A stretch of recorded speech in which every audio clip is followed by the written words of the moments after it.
Yuk kita belajar sama-sama tentang elektrolisis untuk menyelesaikan reaksi-reaksi kimia dalam sel elektrolisis.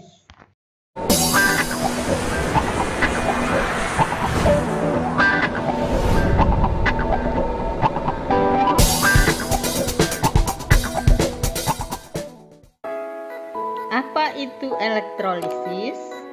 Elektrolisis merupakan salah satu penerapan dari sel elektrokimia yang mampu mengubah energi listrik untuk menghasilkan reaksi kimia yang spontan. Sel elektrolisis tersusun dari elektroda-elektroda yang dicelupkan dalam suatu larutan. Saat elektrolisis terjadi reaksi pada anoda dan katoda yang reaksinya merupakan reaksi redoks.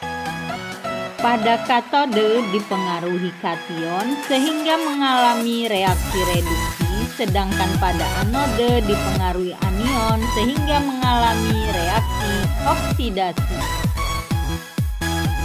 Agar mudah mengingatnya, kalian ingat Karmin-Elek. Apa itu Karmin-Elek? Yaitu pada elektrolisis katode mengalami reaksi reduksi dan merupakan kutub negatif.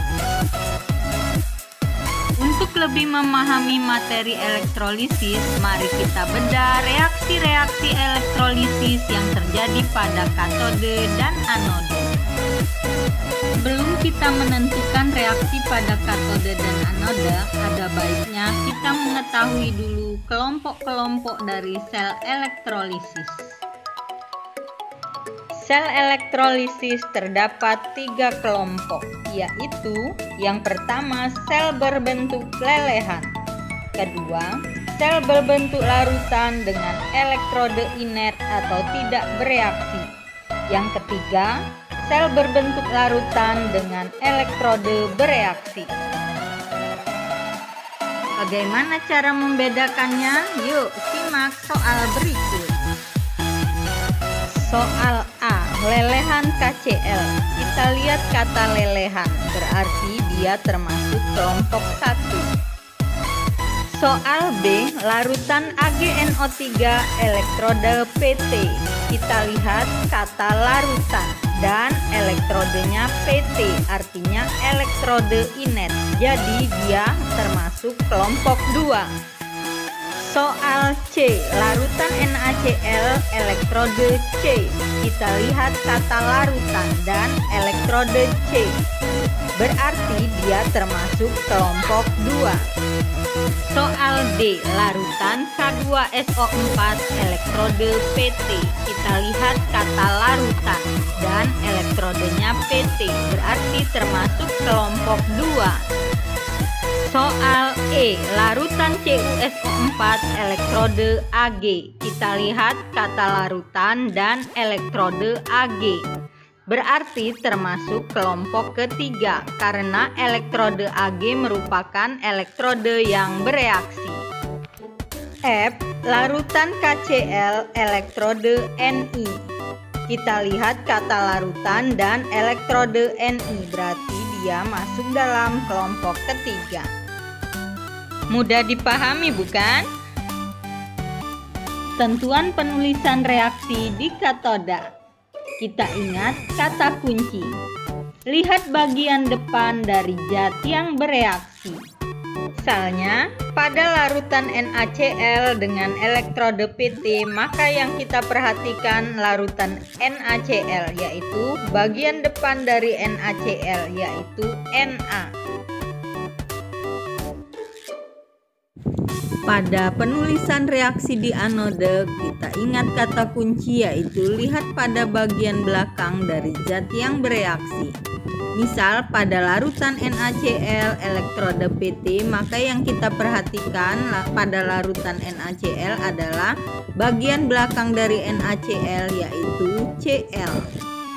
Sekarang kita beralih ke ketentuan di anoda. Kata kunci berikut harus kita ingat untuk menentukan reaksi yang terjadi di anoda.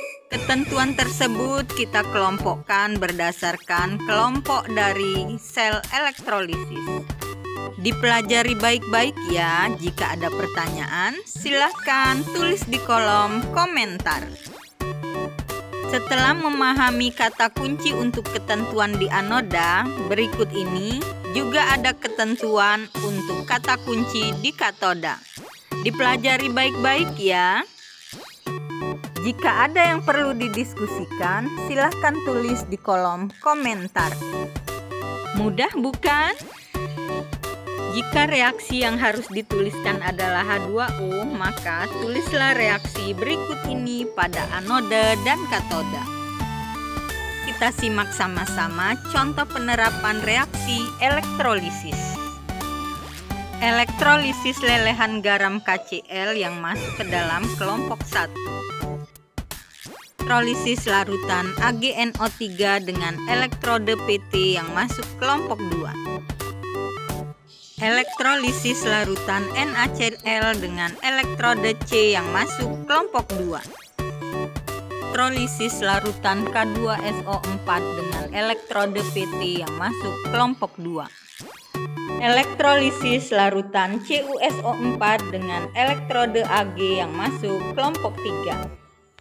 Elektrolisis larutan KCl dengan elektrode Ni yang masuk ke dalam kelompok 3.